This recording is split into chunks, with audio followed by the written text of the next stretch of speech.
pumukaw sa aking pansin diyan po sa press con na yan, yan pong politics na binabanggit po. Yan po talaga yung hindi maganda sa kahit kahit na saan po, yung politika Kasi nga yung role ng isang koponan, kasi nga binuo yan para manalo, hindi po yun ang nangyayari, 'di ba? Kumbaga, hindi na serve yung role nila, 'di ba? Kasi nga with too much politics, biruin nyo, nakita nyo naman pala ang kapasidad ng isang coach na katulad ni Nenad, We let him go, 'di ba? Tapos anong nangyari sa Gilas program natin, Mabuti na lamang at maganda po yung takeover dito ni Coach Tim Cone, At yun na nga ang nangyari. Imagine nag-assistant na siya doon, pero parang hindi natin napapansin 'di ba? Yung yung tawag dito, yung play niya.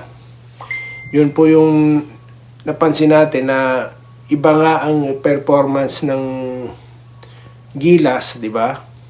Tapos nung dito sa ginawa ng Meralco. So parang napagkumpara kung paano ang sa loob, yung kung paano nila itrato ang sarili nila, ang kanilang mga sarili sa loob, at nakita niya nga na kumbaga very welcome ang dating niya dito sa Meralco, at may values, parang ganun yung sinabi niya, At yun naman po talaga maganda. Kapag komportable ka sa isang organisasyon, well, mapapaganda po talaga ang performance, po.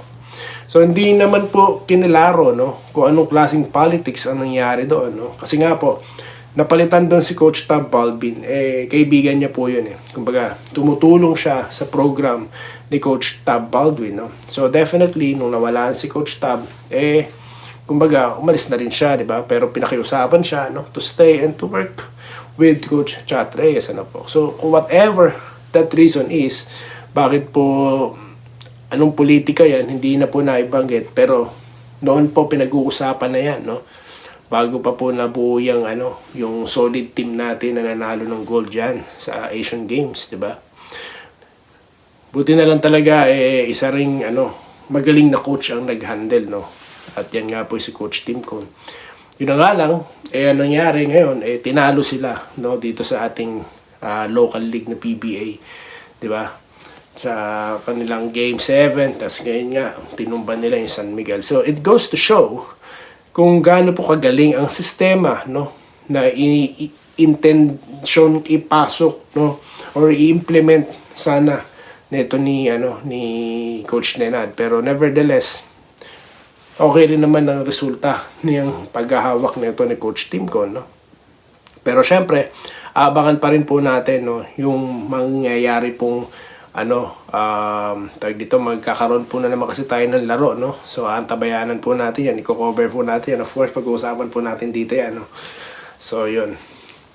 At yun po, dun na po ang aking na dapat po talaga sa isang organisasyon katulad niyan, yung respeto, dahil nga kahit yun na nangyari, mataas pa rin po kanyang respeto, with the SBP, at sa mga namumuno. Yun po maganda talaga. Don't close doors to anything, dahil nga po nasa isang lang tayo, nasa isang field, tulad nila, nasa field na sila ng basketball, di ba?